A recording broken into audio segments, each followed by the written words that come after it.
Welcome back to Walking in His Footsteps, the podcast where we explore how Jesus' life and teachings can guide us through life's highs and lows. I'm Emma Thompson, your host, and today we're tackling something so many of us face: anxiety and depression. In a world that's always on with social media, work stress, and constant news, it can feel overwhelming. How can Jesus' words and example help us find peace?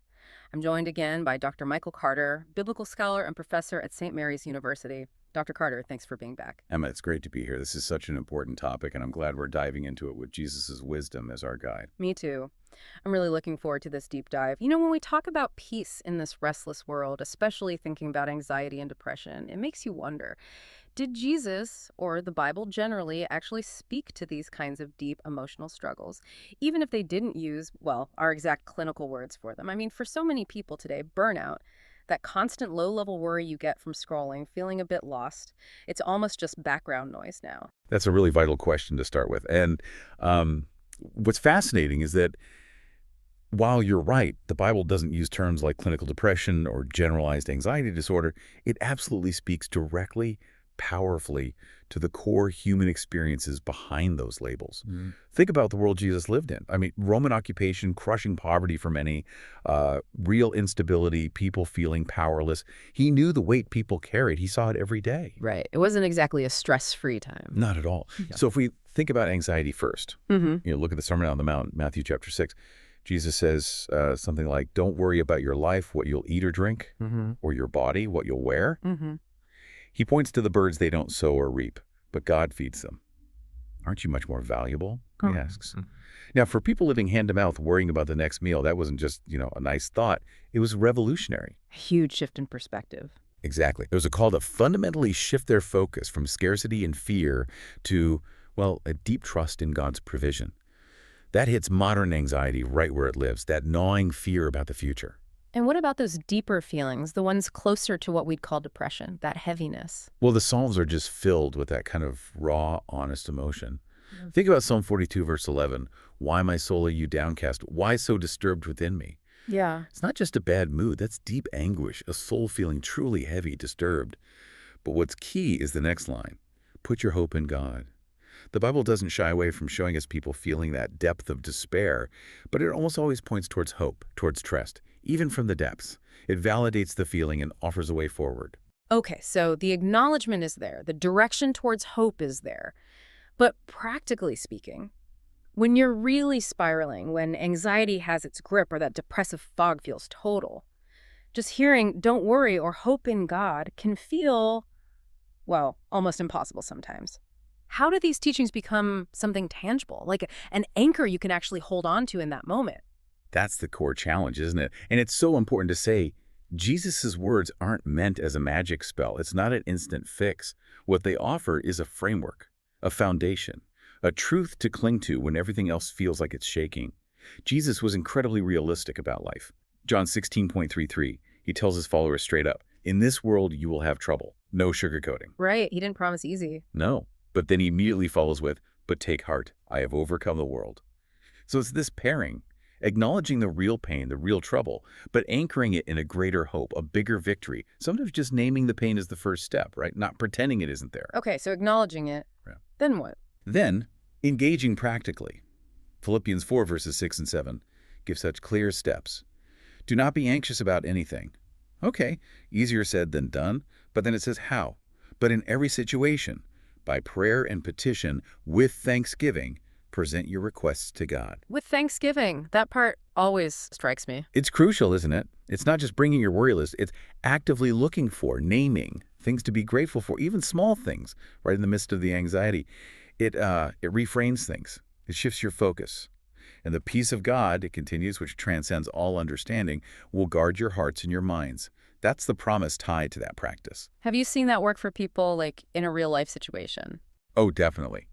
I knew someone, let's call her Rachel, who had terrible anxiety attacks, really debilitating. She found something that helped her ground herself. She got a little notebook, just a small physical thing. She wrote out verses like that one from Philippians. When she felt the panic rising, she'd physically pull out the notebook, read the words slowly, breathe deeply, deliberately. And then she'd actually speak her requests to God, just like the verse says, trying to also voice things she was thankful for. A physical anchor. Exactly. It wasn't an overnight cure, not at all. But she described it as her lifeline. It gave her something solid to hold on to, connecting her to God's peace when her own mind felt chaotic. It was that intentional act of engaging. That makes so much sense, making it tangible. Let's shift a bit to that other feeling we mentioned, that heaviness, the stuck in a fog feeling of depression. How does Jesus' own life or teachings speak into that? That's such a profound struggle. And I think one of the most powerful things is seeing Jesus' own experience of deep sorrow. Think about the Garden of Gethsemane, right before his crucifixion. Matthew 26.38. He tells his closest friends, "My soul is overwhelmed with sorrow to the point of death." Wow, to the point of death. That's not just sadness. That's crushing. Agony. It felt to him life-threatening. But what did he do? He prayed, but he also asked his friends to stay with him. Exactly. He turned to God, yes, poured out his heart. But he also reached out for human connection. He didn't isolate himself in that immense pain. He asked them to watch with him, to be present. That's a powerful model because the instinct is often to pull away when you feel like that. It really is. And it highlights how central community was for Jesus. He didn't just teach. He built a community, a circle of support, people who shared life together, the good and the bad. So for someone battling depression, that might mean finding that courage to reach out to a friend, family, maybe a pastor or counselor, crucially, maybe a mental health professional, someone to just listen, to be there. It connects to that idea of not carrying it alone. Precisely. I think of another person, James. He lost his job and just spiraled into a really dark place, felt worthless, totally alone. It took a lot, but eventually he went along to a small group from his church and just sharing a bit of his struggle over coffee, having people listen without judgment, pray with him. He said it was like the fog slowly started to lift. Community in action. Yes. It wasn't instant, but that consistent loving presence made a huge difference. It brings to life that invitation from Jesus in Matthew 11.28. "Come to me, all you who are weary and burdened, and I will give you rest." James found that rest not just in private prayer, but through people being the hands and feet of Jesus, offering that compassion. It's often both God and people working together. That interplay is so important. Okay, let's bring this right up to today. The modern world throws so much at us, the 24/7 news. Social media constantly showing curated perfection, this pressure to compare. It feels designed to fuel anxiety and maybe even depression. How can Jesus' teachings help us navigate this specific kind of noise? That noise is very real, isn't it? A relentless pressure. And while obviously no smartphones in Jesus' time, his world wasn't quiet either. Think of the crowds, the political tension, the constant demands. True. Different noise, but still noise. Exactly. And what did Jesus consistently model? Withdrawal, intentional withdrawal.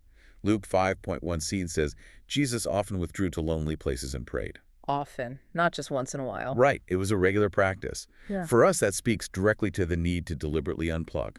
Maybe it's an hour before bed with no screens. Maybe it's choosing a time for quiet reflection, prayer, journaling, creating intentional pockets of silence to counter the constant external buzz. Like building little sanctuaries in our day. Precisely. And the other piece, especially with social media, is where we get our sense of identity, our worth. Social media often pushes us towards comparison, right? Measuring ourselves by likes, followers, how perfect our life looks online. Definitely. It's a trap. It is. And Jesus offers a completely different foundation. In John 15.14, he says something remarkable to his disciples. "I no longer call you servants. Instead, I have called you friends." Friends, not just followers. Friends. Intimate companions. Our value, our identity, isn't based on performance or popularity. It's based on being known and loved by God. That's a radical shift from the world's metrics. I remember Mia, a young woman, really struggling with that comparison trap online, feeling inadequate, anxious all the time. Her strategy wasn't to ditch social media entirely, but she started a new habit. Every morning, before she looked at her phone, she'd read a chapter from one of the Gospels. Oh, interesting. Setting the tone first. Exactly. It was her way of reminding herself, first thing, who she was in God's eyes, not in the eyes of her feed. She said it gave her a steadier foundation for the whole day, rooted in God's love, not shifting online approval. That's such a practical way to re-anchor yourself. It really highlights finding that timeless value over fleeting validation. Okay, so for someone listening right now, maybe they feel really alone in their struggle, maybe hopeless, it's exhausted. What do you think Jesus's core message to them would be right here, right now? Oh, I think first and foremost, it would be compassion. deep compassion. He always saw the hurting, the ones on the margins. His heart would absolutely go out to them. And he'd want them to hear, truly hear and take in his words from John 10:10. I have come that they may have life and have it to the full, or abundantly. Late to the full, not just scraping by. Exactly. He'd want them to know deep down that they are seen, that God loves them right where they are, unconditionally, and that God desires their flourishing, their wholeness, not just survival. So what's a first step? If someone feels that way, what's one small thing they could do? Maybe just one small, manageable step. Perhaps it's taking the huge leap of courage to tell one trusted person how they're really feeling. A friend, family member, a pastor, a therapist, just breaking the isolation. Yeah, saying it out loud. Or it might be praying the simplest, most honest prayer, even just Jesus help me, that's enough. Or maybe quietly reading Psalm 23, the Lord is my shepherd. Even though I walk through the darkest valley, I will fear no evil, for you are with me. Just letting that truth of God's presence soak in, knowing you're not alone, even in the valley. That image is so powerful. Not instantly lifting you out, but being with you right there in the darkness, that changes everything. If you were to leave us with just one final thought, one core takeaway about finding peace amid anxiety or depression through Jesus' teachings, what would it be? I think it would be this. Mm. Lean into his promise of presence. Really lean into it. He knows. He understands the struggle, the fear, the pain, and he gave us that incredible, unwavering promise in Matthew 28, right at the very end. Surely I am with you always, to the very end of the age. Always. So whether your journey towards peace involves more prayer, or digging into scripture, or finding that vital support in community, or taking an incredibly brave step of seeking professional help, which is so important, know this. Jesus is walking with you. Every single step. You really, truly don't have to carry it all by yourself. Let his love, let his peace be your strength. Let it be your anchor. Wow, that's a lifeline, a truly powerful message to carry with us. Dr. Michael Carter, thank you so much for sharing such profound wisdom and genuine hope with us today. Listeners, if anything we discussed resonated with you, if you found a glimmer of hope or a practical step, please share this deep dive with someone who might need to hear it. And remember, you are not alone in your struggles. Please don't hesitate to reach out for support. Join us next time as we continue to explore more of Jesus' timeless teachings and how they light our path in our modern world. Until then, keep walking in his footsteps.